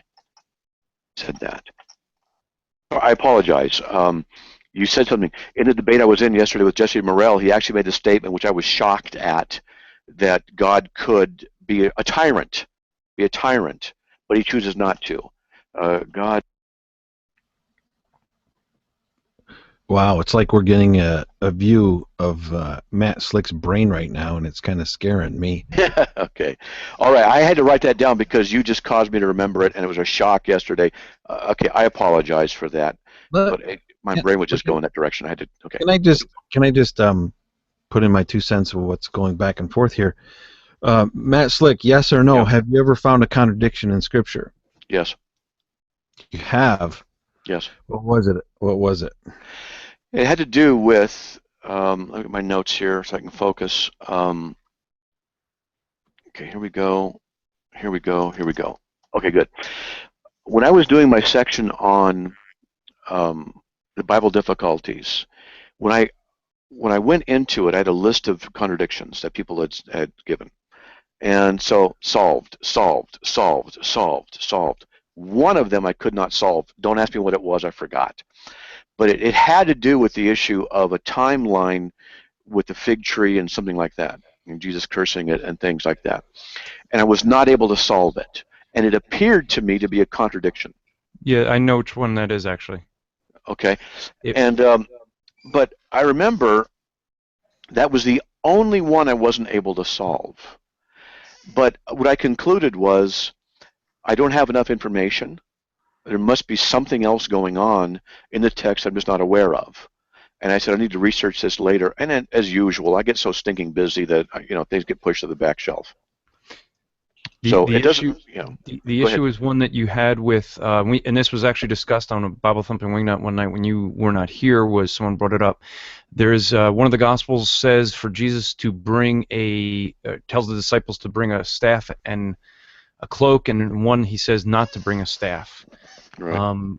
Your page had said, and as well as we had looked at, there's no textual variances there, but there does seem to be an issue there. Now there was someone. I didn't put any article up about the one I couldn't solve. Yeah, no, you do have an article up there about that one, about the About bringing that I in do. staff or not bringing staff, and you say there's something here, not sure what it is, not sure what the issue is. okay. There's more study that has to be done. Okay. We could just use the Dillahunty Dodge and say, hey, there might be There's a third option, but I'm not gonna tell you what it is. Okay, where was he? Get back to the guy. I want to sincerely apologize for interrupting you in that, but I just had to write that down, and I knew you were talking. I wouldn't be able to listen to you, but I just had to write it down. Sorry. No, well, I was just interested in what you do to resolve, because it seemed to me like you're saying that there's nothing that could shake my belief in theism, right? Because you're saying that my belief in the law of non-contradiction is fundamental, and that belief implies theism is true, right? Is that sort of the idea? From an intellectual perspective, yes, I cannot see any rational way out of that. But that's not why I believe in God. It is not why I can't not believe in God. There's the reason I cannot abandon it. There's another reason. Oh, what's that? It's my salvation experience where I was in the very presence of God Himself. I would think that it would be more fundamental, like the law of non-contradiction, right? Because can't you drudge up like skeptical scenarios for experiences? Yes, except it's the only way I can relate it to people, and I'm not saying this is proof. Please understand it. I'm not saying it's proof. I'm only saying that what happened to me was so profoundly incredible that it's not possible for me to deny it. Not because I'm afraid, not because I was on drugs, not because I was drunk, not because I'm insecure. No. People say, well, if you're in love with someone, how do you know you're in love? You just know when it happens, It's the same thing. In the presence of God, I remember it. I can't deny it. And so that's why. Well, there's usually a distinction between people's experiences and what those experiences imply, right? I think the love example, I think it's sort of an incorrigible belief, right? It's true just because you believe it, right? And I don't think anyone would doubt your experience, that you had an experience or something like that. I mean, how could you possibly access someone else's mind, right? But what the implications you draw from that, like the skeptic would ask, well, how do you know?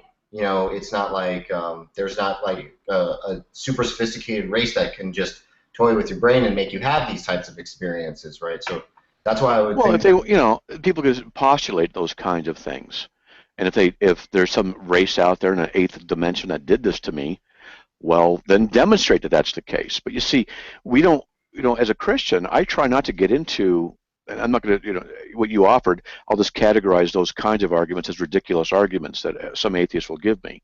How do you know it wasn't an alien species in the eighth dimension? Come on, you know. How do I know it wasn't something like that? These are ridiculous arguments. Well, I had that's this experience, and I will guarantee you, if you had the same experience, you'd be like me in the sense you would not be able to deny it. It's just that profound and powerful. well. I was just explaining why I think it's sort of odd. Like if I believe, for example, that the law of non-contradiction implied that God exists or something right that like that, I would take that as way more basic than any of my experiences, because it seems like everyone's committed to that. It doesn't seem like there could be any skeptical scenarios, right? So like if you offered your experience to someone, they would say, okay, well, that doesn't tell me that God exists, right? Maybe it was convincing for you, but that wouldn't tell Right. me that God exists. So I don't offer it as a proof for you at all or anybody. right. I never have. People say, why you do what you do? This is why. This is what happened. This is what changed me. It was real. And it was. Okay, I think you answered my question satisfactorily. Okay. Thanks. Again, I apologize for interrupting and being rude like that. But you caused me to think of something that my opponent yesterday said.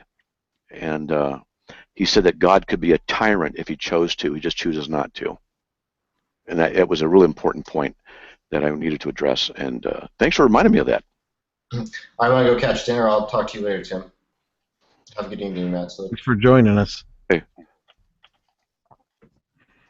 All right, we've got some person, I don't know if it's a man or woman, joined us about 10 minutes ago, so making a lot of comments in the chat. The question that I have is, would you like to be added to the broadcast?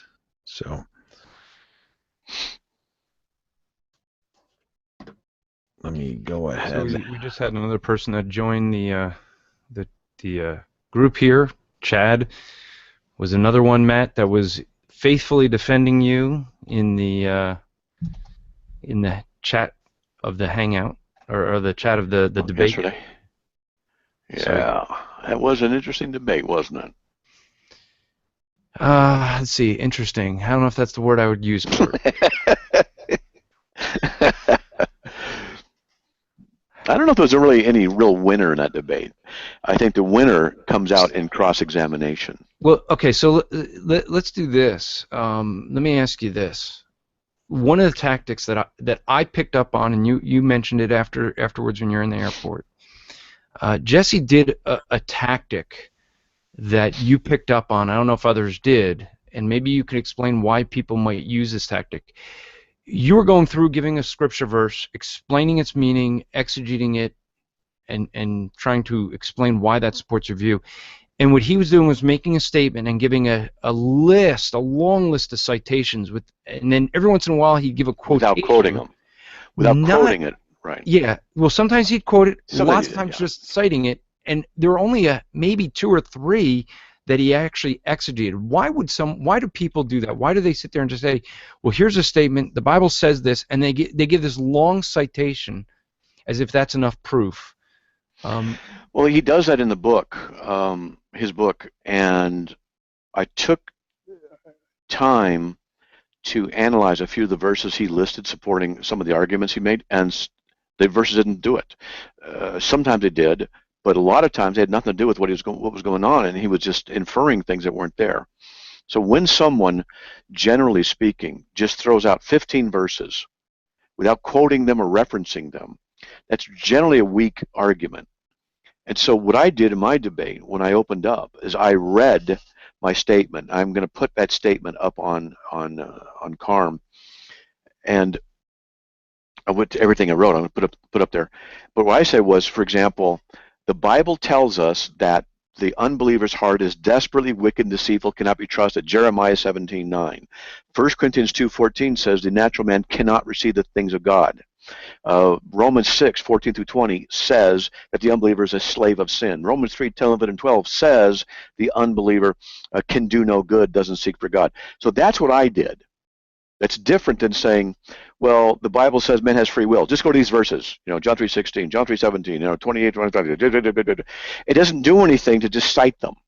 And so what I try to do is cite the actual and quote them and reference them. Now, he did that a few times on some things, but for the most part, just giving out a bunch of stuff, it doesn't do anything in an argument. And a lot of people think, oh, see, he proved his point. No, he didn't prove his point. It's not proving the point. I could make up verses. Free will is refuted in Hebrews 8:13. See? And also Hebrews 2:27. And don't forget 1 Timothy 8:9. Well, there is no 1 Timothy 8:9. But just make it up. But I'm not saying he did that, but it's just those kind of things. And I got his book, and I won't give it to you guys because he gave it to me. He was really polite about that, and I said I could go through it. Well, he did say he would give a free one to anyone that emailed him. So I was thinking email him and do it and go through stuff. I'm telling you, it's incredible. I mean, some of the stuff, if you guys want, you can go to, let me show you. You can go to this. Oops, here we go. On my website, I released for tonight, I want to get it out there, what he says. And for folks that want to look it up, go to carm.org, and it's right Jeff there. Morel Quotes. Yeah. And it's 2 R's, 2 L's. That's right. And look, he says this, for example, Calvinism, however, makes God insincere in his commandments, page 54. A sinner is someone who creates sin. The God of Calvinism creates sin. Therefore, the God of Calvinism is a sinner. Page 60. Calvinism says that God ordained all sin from eternity. If sin is the work of God, then God is a worker of iniquity. Page 60. Or check this one out. At page 73. If Calvinism were true, then when we pray, thy will be done, we would be praying for children to be raped. These are some of the quotes he says in his book. And there's a lot of stuff like this. It's like, that's ridiculous. Well, I'm no longer a Calvinist, but do you know how many people have watched you're no longer a Calvinist? Based on what you just quoted. Oh, okay. I'm just kidding. The debate that you had was called The Great Debate. Did you know that? Brother. No, I didn't know that. And do you know how many people have watched it already on Facebook? 7,000. Wow. 600. Good. It's over 600 since we started. Good. Praise God. Let them see. Let them see the arguments. Let them weigh. Of course, people go with their presuppositions are going to find the arguments that they want, and they're going to hear what they want. But one thing I'll say this though. As I was thinking about it on the way home, I started realizing, to some extent, I was preaching the gospel to them. Mm-hmm. A lot of them, because what a lot of them were saying was pretty bad. And this idea of keeping your salvation by your sincerity and your goodness, that's not the gospel. That's right. And if you may have noticed during the debate, I kind of did this. I did it on purpose like 3 times. I kind of went away from really attacking all the issues, which I could have and gone through point by point. But I wanted to address the people in that room. Pastorally, I wanted to address them because they're believing in some false doctrines, and I'm concerned for them. And I know, I wanted them to know I cared about them. And also, I know that people listening, hopefully, will hear this as well. And I bet you that some of them are thinking about some of the things that were said yesterday, and that the idea of keeping your salvation by your own sincerity, your own efforts, and that out of your own sinful heart, you are the one wise enough to have picked God. And that when you stand before God, that you're going to be able to say, yeah, I chose God out of the goodness of my own heart, my ability, I recognize. And one of the things I did, I said, how many of you could take credit for your own believing? And hands went up. I take credit for my own believing. Oh, wow. I mean, even when I said, but it is God who grants that you believe, Philippians 1:29. And that our believing is a work of God, John 6:28-29. But yet you'll say you take credit for your own believing. I mean, it was pretty bad in a lot of ways. any rate, sorry. Yep. Yep. All right, one more caller, and it is going to be MJ Damore. I'm going to turn your microphone up. You've made a few comments in the inner chat of the Google Hangout. And Hello. you are all right. Nice to talk with you guys. This is probably going to sound distracting because I was going to actually make a comment on what rational theist was saying, and then it started going into the debate. Should I still say what I was saying, or whatever you want? Yeah. I'm sorry. Have you ever read the essay by C.S. Lewis on obstinacy in belief? It was a I don't know if I have or not. I read so much over the years. I don't think so. I know, I see the background in your office. It's intimidating. But it actually had a bearing on what Rational Theist was saying a little bit, because I was trying to understand what he was saying in terms of what the Christian does when they're proposed apparent defeaters to Christian belief. And the particular defeater that he was proposing was logical inconsistency, right? And yeah, if there are any. Right, and there aren't. But what Lewis was saying, I was just bringing it up in the chat thing, is that the Christian is differently related to the personal God in a way that's different than the relationship that exists between a scientist and a hypothesis, or a mind and an objective body of evidence. Because I guess before we believed, just trying to stay soteriologically correct here, because maybe it's a part of God's grace when we're trying to assess the evidence, pro and con.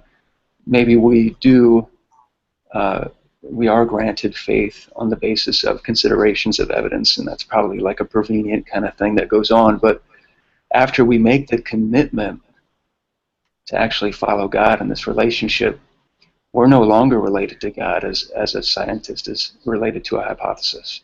So that after the commitment, when these proposed defeaters are presented to us, we're not supposed to. We're relationally obligated to not suspend our relationship with the person just because an apparent defeater is proposed to us. I'm going to take rational theist option to have faith that there is a solution, and even if I don't have it right then and there. And I agree. That's what I said about this one thing I couldn't solve. It doesn't mean there's not a solution.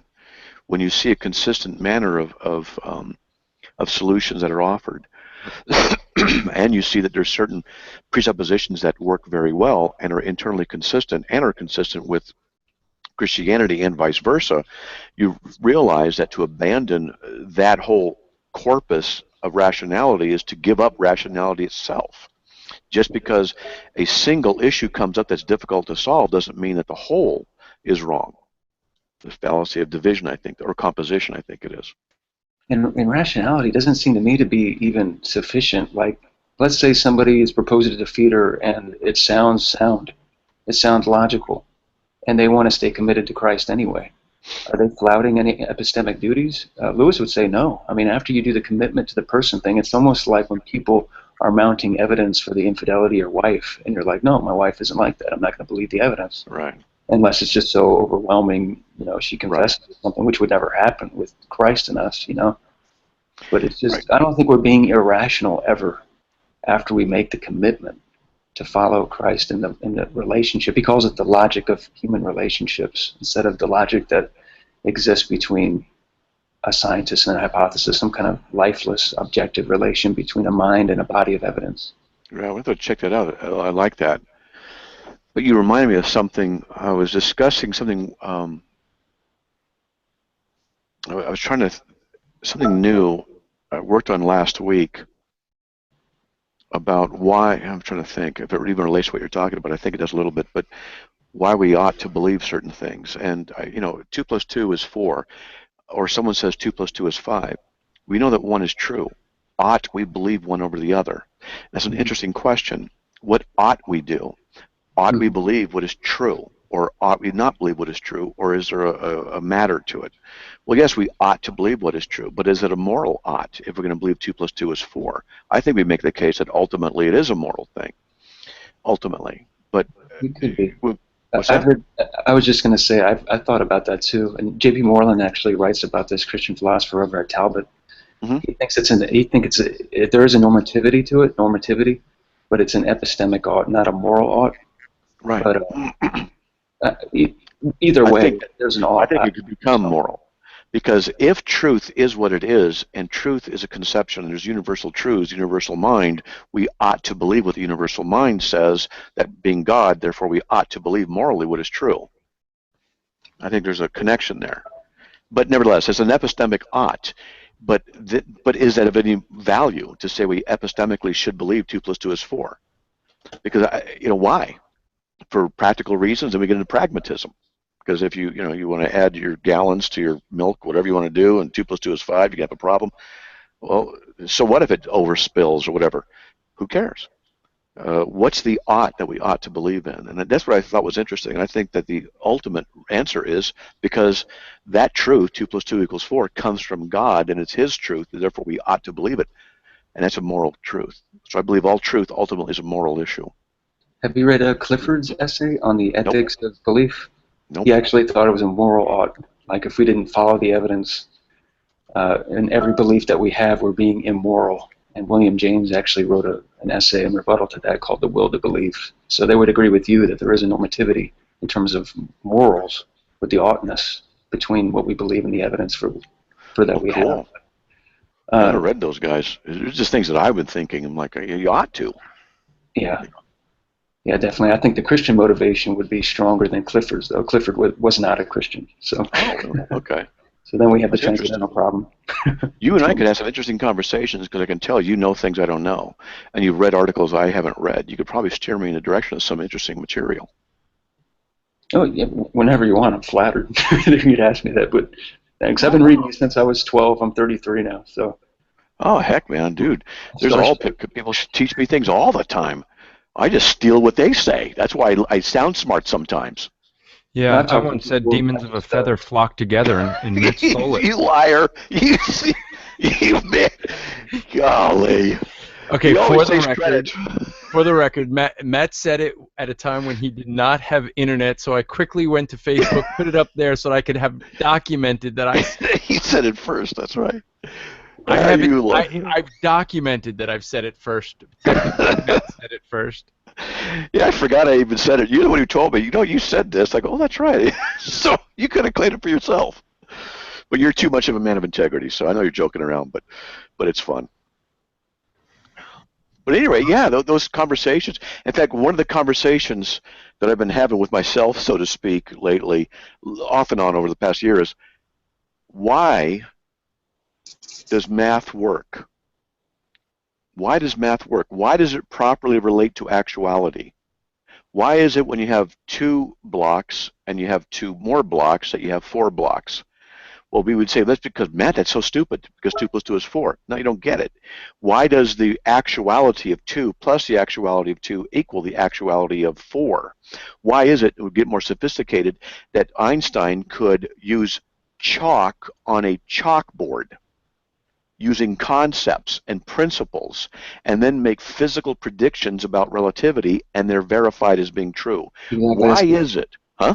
Very good point. That's a very good point. Craig actually writes about that, the eerie applicability of mathematics to reality.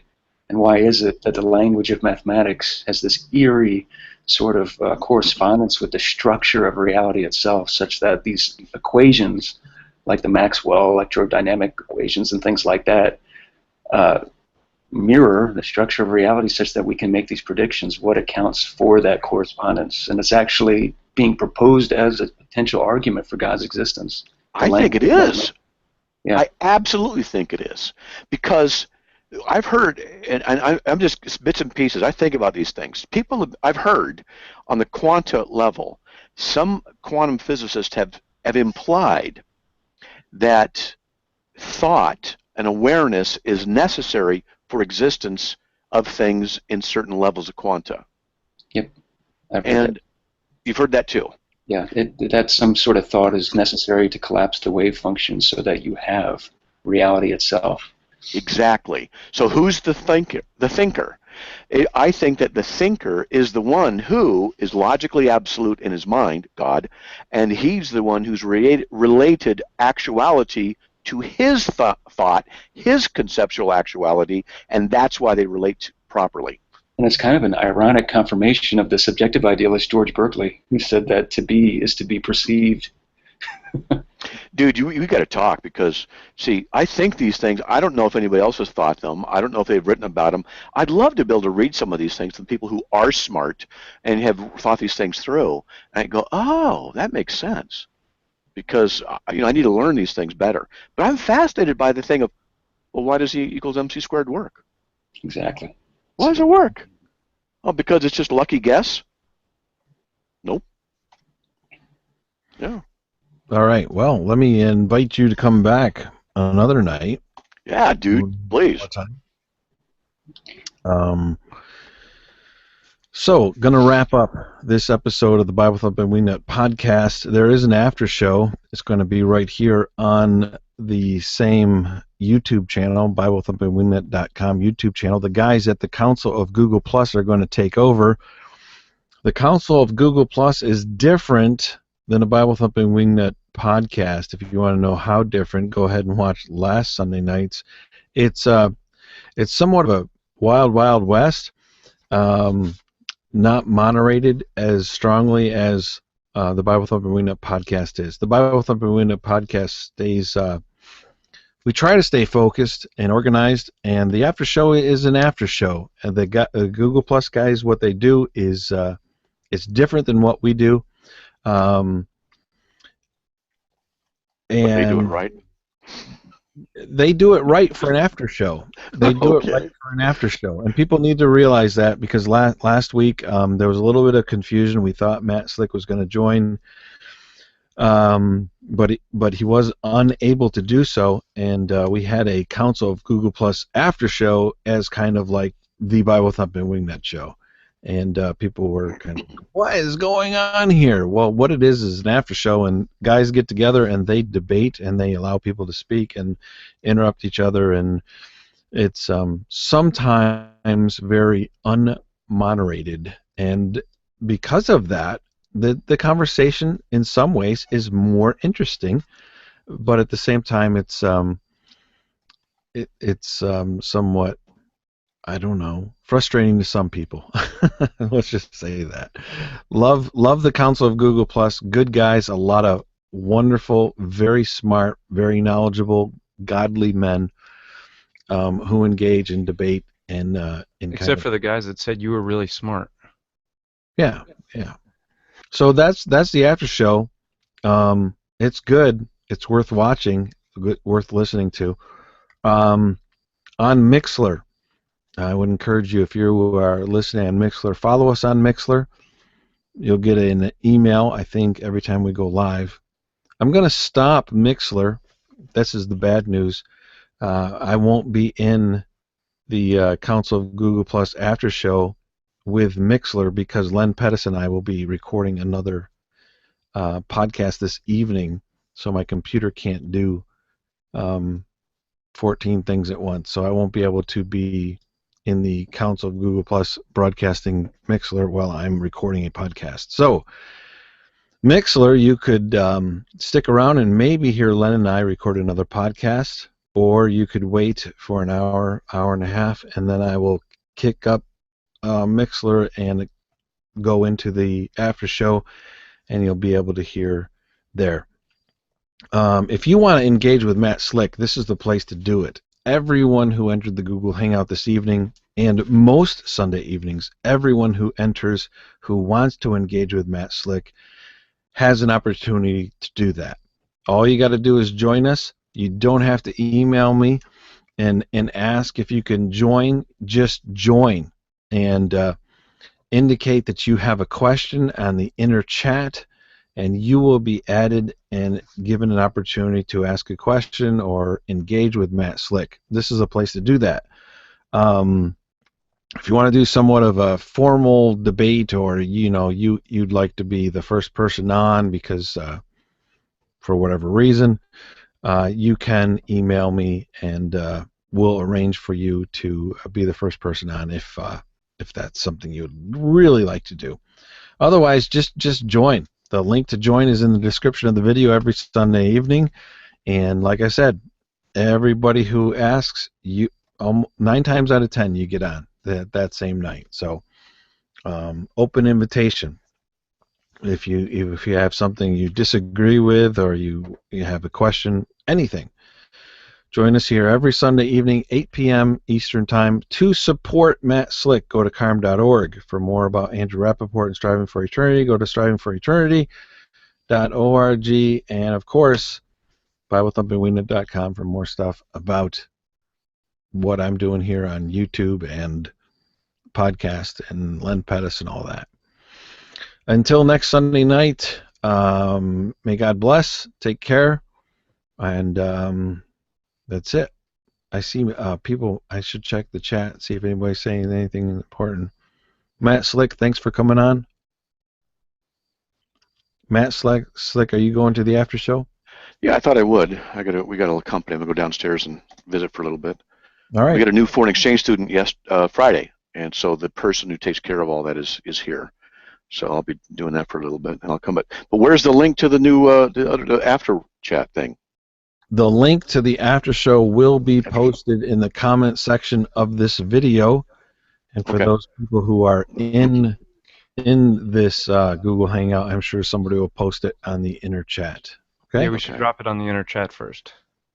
All right. Until next time, take care and God bless. God bless.